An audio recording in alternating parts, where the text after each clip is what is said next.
வணக்கம். Welcome to my channel. Bharat karma healing centre சார்பாக ஜோதிடர் நல்ல பிரம்மா பேசுகின்றேன். தற்பொழுது நாம் நவக்கோள்களிலே மாதக்கோள்களிலே மிக விரைவாக ஒரு ராசியில் இருந்து இன்னொரு ராசியில் பிரவேசம் செய்யக்கூடிய புதன் பகவானுடைய பெயர்ச்சிக்குரிய பலன்களை அனைத்து ராசிக்கும் ஒவ்வொன்றாக காணவிருக்கின்றோம். பொதுவாக நவக்கோள்களை 3 விதமாக பிரிக்கின்றோம். ஆண்டுக்கோள்கள், மாதக்கோள்கள் மற்றும் நாள்கோள்கள். இவற்றிலே நாள்கோள்கள் ஒருவர் மட்டுமே, அவை சந்திர பகவான். ஆகையால் தான் சந்திரனை ராசியாக கொண்டு அதன் அடிப்படையிலே ராசி பலன்களை நாம் காண்கின்றோம். அதற்கு அடுத்தபடியாக மாதக்கோள்களிலே மிக விரைவாக ஒரு ராசியில் இருந்து இன்னொரு ராசிக்கு பெயர்ச்சியாகக்கூடியவர் தான் புதன் பகவான். புதன் பகவான் கல்வி, ஞானம், வாக்கு சாதுரியம், வசிய சக்தி, பேச்சு திறமை மற்றும் வியாபாரம் இவற்றையெல்லாம் காரகத்துவங்களாக கொண்டவர். அவரே தனாதிபதி. ஒருவருடைய வாழ்க்கையிலே ஞானமும் கல்வியும் வாக்கு சாதுரியம் இருந்தால் மிகப்பெரிய வெற்றியெல்லாம் பெற முடியும். மேலும் ஜோதிட ஞானம் இயற்கையாகவே ஒருவருடைய ஜனன ஜாதகத்தில் புதன் பகவான் பலமாக இருந்து விட்டால் எதிர்காலத்தில் எவ்வாறு நடக்கும் என்பதை அறியக்கூடிய ஒரு ஆற்றல் இருக்கும். புதனை பிரதிபலிப்பவர் யார் என்றால் ஆஞ்சநேயர். அப்படிப்பட்ட ஆஞ்சநேயர் தன் சக்தியை அறியாதவர். யாராவது எடுத்துரைத்தால் மிகப்பெரிய சாதனையும் மிகப்பெரிய செயலெல்லாம் செய்யக்கூடிய ஆற்றல் படைத்தவர். அதுபோல்தான் புதன் பகவானாகப்பட்டவர் எப்பொழுதும் எங்கும் தனித்திருக்கக்கூடாது. ஏதாவது ஒரு கிரகத்தோடு சேர்கின்ற பொழுது பல்வேறு விதமான யோகங்களை கொடுக்கக்கூடியவர். அப்படிப்பட்ட புதன் பகவான் மிகவும் முக்கியத்துவம் வாழ்க்கையிலே. புதன் ஒருவருக்கு சிறப்பாக அமைந்து விட்டால் அறிவாற்றல், புத்திசாலித்தனம், மேலும் செயலாற்றக்கூடிய எண்ணம் இவையெல்லாம் இயற்கையாகவே உங்களுக்கு அமைந்திருக்கும். அப்படிப்பட்ட புதன் பகவான் இப்பொழுது பயிற்சியாகின்ற ரீதியிலே பல்வேறு விதமான மாறுதல்களை பெறுகின்றார். வக்ரமாக இருக்கின்றார். பின்பு பின்னோக்கி இன்னொரு ராசிக்கு பயிற்சியாகின்றார். திரும்பவும் வக்ர நிவர்த்தியாகி அங்கேயே தொடர்கிறார். பிறகு அடுத்த ராசிக்கும் பயிற்சியாகிறார். இவை இப்பொழுது வருடத்தில் ஒரு முறைத்தான் இவ்வாறு நடக்கும். புதனாகப்பட்டவர் இப்படி மாறி மாறி வருகின்ற சூழ்நிலையிலே இந்த புதன் பயிற்சியிலே இடைப்பட்ட நாட்களிலே ராகு பயிற்சி, குருவாகப்பட்டவர் அதிசாரமாக விருச்சகத்தில் இருந்து தனுசுக்கு பயிற்சியாகிறார். மேலும் சூரிய பயிற்சி 2 முறை நடைபெறுகின்றது. சுக்கிர பயிற்சி, செவ்வாய் பயிற்சி நடைபெறுகின்றது. இவையெல்லாம் கவனத்தில் கொள்கின்ற பொழுதுதான் கோச்சார ரீதியாக புதன் பகவானால் எவ்வளவு நன்மைகள் பெற முடியும் என்பதை தெளிவுபடுத்த முடியும். எனவே இந்த பதிவை நீங்கள் முழுவதுமாக கேட்கின்ற பொழுது இறுதியாக எந்த மந்திரத்தை நீங்கள் கூற வேண்டும், மேலும் எந்த இறைவனை எப்பொழுதெல்லாம் வழிபட வேண்டும் என்பதன் மூலம் புதன் பகவான் மகிழ்ச்சியடைந்து உங்கள் அனைவருக்கும் நற்பலன்களை வாரி வழங்குவார் என்பதை நான் தெரிவித்துக் கொள்வதனால் இந்த பதிவை நீங்கள் முழுவதுமாக கேட்கும்படி கேட்டுக்கொள்கின்றேன். முதலில் புதனுடைய பயிற்சி எவ்வாறு இருக்கிறது என்பதை காணலாம். இப்பொழுது பிப்ரவரி மாதம் 25ஆம் தேதியன்று புதன் பகவான் கும்பத்தில் இருந்து மீனத்துக்கு பயிற்சியாகின்றார். கால புருஷ தத்துவத்தின் 12வது ராசியான மீனத்தில்தான் புதன் பகவான் நீச்சம் அடைவார்.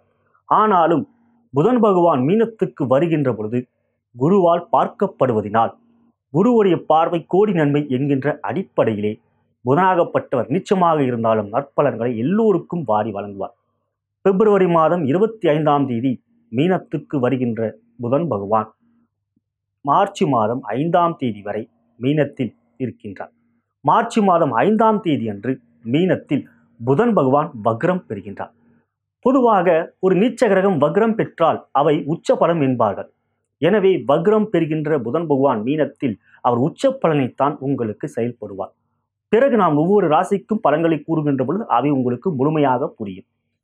மார்ச் மாதம் 5ஆம் தேதி அன்று வக்ரமாக இருக்கின்ற புதன் பகவான் பின்னோக்கி கும்பத்துக்கு பயிற்சியாகிறார். அங்கு கும்பத்தில் அவர் வக்ரமாகவே இருக்கின்றார்.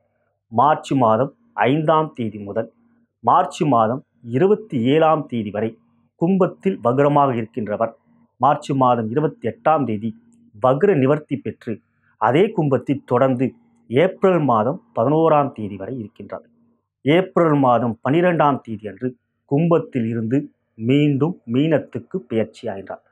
மீனத்துக்கு பயிற்சியாகின்ற புதன் பகவான் ஏப்ரல் மாதம் 12ஆம் தேதி முதல் மே மாதம் 2ஆம் தேதி வரை மீனத்திலேயே சஞ்சாரம் செய்கிறார். இங்குதான் நான் முன்னதை கூறியவாறு புதன் பகவான் வக்ரமாக இருக்கின்றார். பிறகு பின்னோக்கி மீனத்திலிருந்து கும்பத்துக்கு பயிற்சியாகின்றார். பிறகு கும்பத்திலே வக்ரமாக இருந்து வக்ர நிவர்த்தி அடைந்து பிறகு அவர் மீண்டும் மீனத்துக்கு பயிற்சியாகிறார். அரிதாக ஏற்படக்கூடிய இத்தகைய மாற்றங்கள் புதனாகப்பட்டவர் ராசியிலிருந்து மிக விரைவாக அடுத்த ராசிக்கு மாறிவிடுவார். ஆனால் இங்கு பின்னோக்கி சென்று திரும்ப முன்னோக்கி வருகின்றார். ஆகையால் புதனாகப்பட்டவர் பிப்ரவரி மாதம் 25ஆம் தேதி முதல் மே மாதம் 2ஆம் தேதி வரை கும்பத்திலும் மீனத்திலும் சஞ்சாரம் செய்கின்ற பலன்கள் எவ்வாறு இருக்கும் என்பதை ஒவ்வொரு ராசி என்று பார்க்கின்ற பொழுது இந்த இடைப்பட்ட காலங்களிலே மற்ற கிரகங்களுடைய பயிற்சிகளும் ஏற்படுகின்றது. மற்ற கிரகங்கள் என்று எடுத்துக்கொள்கின்ற பொழுது முதலில் ஆண்டுக்கோள்களிலே மார்ச் மாதம் 7ஆம் தேதி அன்று திருகணிதத்தின் அடிப்படையிலே ராகு கேது பயிற்சியாகின்றார்கள். ராகுவாகப்பட்டவர் கடகத்தில் இருந்து மிதுனத்திற்கும், கேதுவாகப்பட்டவர் மகரத்திலிருந்து தனுசுக்கும் பயிற்சியாகிறார்.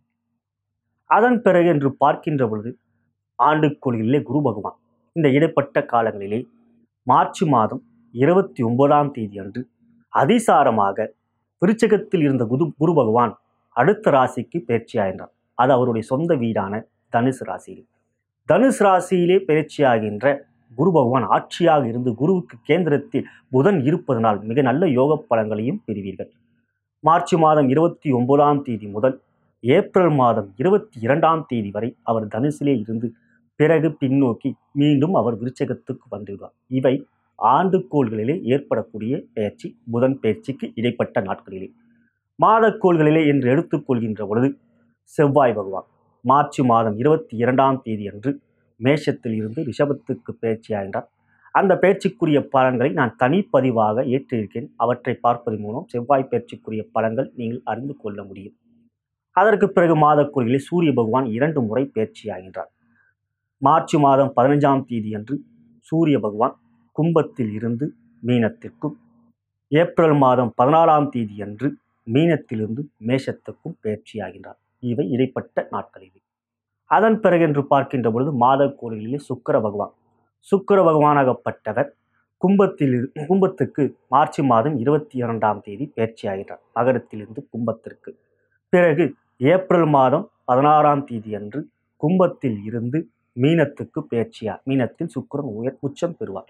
இங்கு ஒரு சூட்சமமான விதி என்னவென்றால், அரிதாக இந்த புதன் பயிற்சிக்குரிய காலங்களிலே சனீஸ்வர பகவானை தவிர்த்து மற்ற அனைத்து கிரகங்களும் ஒரு ராசியில் இருந்து இன்னொரு ராசிக்கு பயிற்சி பெறக்கூடிய ஒரு அற்புதமான காலமே இந்த புதன் பயிற்சி காலம். தற்பொழுது நாம் தனுசு ராசி அன்பர்களுக்கு எவ்வாறு இருக்கு என்று பார்க்கின்ற பொழுது, உங்களுடைய ராசிக்கு 7ஆம் இடத்துக்குரியவரும் 10ஆம் இடத்துக்குரியவரும் புதன் பகவான். மேலும் உங்களுடைய ராசியாதிபதியான குருவுடைய மற்றொரு வீடான தனுசில் பிப்ரவரி மாதம் 25ஆம் தேதி அன்று பயிற்சி பெறுவது மிக சிறந்த யோகத்தையும் வெற்றியும் கொடுக்கும். 4ஆம் இடம் என்பது புதனுக்கு உகந்த இடம் கோச்சார ரீதியாக. மேலும் அவர் தன்னுடைய 7ஆம் பார்வையாக ராசிக்கு 10ஆம் இடத்தை பார்ப்பதனால் உங்களுடைய தொழிலிலே, வியாபாரம், உத்தியோகத்திலே மிகப்பெரிய ஏற்றமும் முன்னேற்றமும், சம்பள உயர்வு, பதவி உயர்வு இவையெல்லாம் கிடைக்கக்கூடிய, வியாபாரத்தில் பெரிய அளவிலே அபிவிருத்தி செய்யக்கூடிய காலங்களாக இருக்கும். 7.5 சனி வரைய குருவுடைய தடங்கள் இருந்தாலும் புதன் உங்களுக்கு சிறப்பான நிலையில் இருப்பது மிகச்சிறந்த யோகத்தை கொடுக்கும். மார்ச் மாதம் 5ஆம் தேதி அன்று அவர் மீனத்தில் வக்ரம் பெறுவதும் உங்களுக்கு ஒரு சாதகமான நிலையாகவே அமைகின்றது. ஏனென்றால் புதன் உங்களுடைய ராசிக்கு 4ஆம் இடத்தில் மீனத்தில் நீச்சம் பெறுவார். நீச்சம் பெறுகின்ற புதன் வக்ரம் பெறுவது உச்ச பலனை கொடுக்கக்கூடிய அமைப்பாகும். மேலும் உங்களுடைய ராசியாதிபதியான குரு 5ஆம் பார்வையாக புதனை பார்ப்பது மேலும் சிறப்பு சேர்க்கக்கூடிய ஒரு அமைப்பாகும். இப்படி பார்க்கின்ற பொழுது வக்ரமாக இருக்கின்ற புதன் பகவான் மார்ச் மாதம் 14ஆம் தேதி வரை வக்ரமாக இருந்து பின்னோக்கி மார்ச் மாதம் 15ஆம் தேதி கும்பத்துக்கு வருவதும் உங்களுக்கு எல்லாவற்றிலும் சாதகமாக இருக்கக்கூடிய அமைப்பாகும். பொதுவாக 3ஆம் இடத்தில் சுபகிரகமோ அல்லது அசுபகிரகமோ வக்ரம் பெறுவது சிறப்பு. இங்கு 3ஆம் இடத்தில் வக்ரம் பெறுகின்ற புதனை சனீஸ்வர பகவான் பார்வை செய்வதும், சனீஸ்வர பகவான் தான் உங்கள் ராசிக்கு 2ஆம் இடம் மற்றும் 3ஆம் இடத்துக்குள். எனவே உங்களுடைய முயற்சிக்கு சரியான அங்கீகாரம் கிடைக்கும். இதுவரை இருந்த பல தடங்கல்கள் எல்லாம் விலகி வெற்றிகரமாக உங்களுடைய முயற்சியை பிடித்து அவற்றில் பல சாதனைகள் செய்யக்கூடிய யோக அமைப்பை அறிவுக்குரியவனான புதன் பகவான் கொடுப்பார்.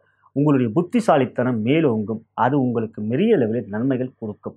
இவ்வாறு பார்க்கின்ற பொழுது கும்பத்தில் ஏப்ரல் மாதம் 11ஆம் தேதி வரை இருக்கின்ற புதன் பகவான் அதன் பிறகு மீண்டும் மீனத்துக்கு வருவார். குருவால் பார்க்கப்படுவார். அது உங்களுக்கு எல்லாவற்றையும் சாதகமாகவே அமையும். ஏப்ரல் மாதம் 16ஆம் தேதி என்று சுக்கிரனோடு சேர்க்கை பெறுகின்ற புதன் மேலும் பல யோகத்தை கொடுப்பார்.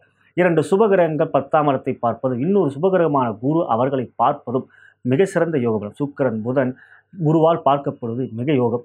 சுக்கிரன் மீனத்தில் உச்சம் பெறுவார், புதன் நீச்சம் பெறுவார். ஒரு உச்சனோட நீச்சம் சேர்க்கை பெறுகின்ற போது நீச்ச பங்கராஜு என்ற யோகத்தை பெறுவதனால் தனுசு ராசி அன்பர்களுக்கு இந்த புதன் பயிற்சி பல்வேறு விதமான மாற்றங்கள், ஏற்றங்கள், வெற்றிகள் கிடைக்கும். உடல் நலத்தில், சுகத்தில் எல்லாம் நல்ல ஒரு மாற்றம் இருக்கும். புதிய வீடு வாங்குதல், வாகனம் வாங்குதல் கூறி ஒரு முனைப்பை காட்டினேன் என்றால் அவற்றில் உங்களுக்கு வெற்றியை கிடைக்கும் என்று கூறி, இந்த புதன் பயிற்சியிலே தனுசு ராசி என்பதான உங்களுக்கு எல்லா விதமான ஏற்றத்தையும், மேன்மையும், சாதனை படையக்கூடிய ஆற்றையும் நான் வணங்கும் குருமார்கள், சித்தர்மார்களும், நான் வணங்கும் பார்வதி தேவி சிவபெருமானும் கொடுப்பார்கள் என்று கூறி விடைபெறுகிறேன். நன்றி, வணக்கம்.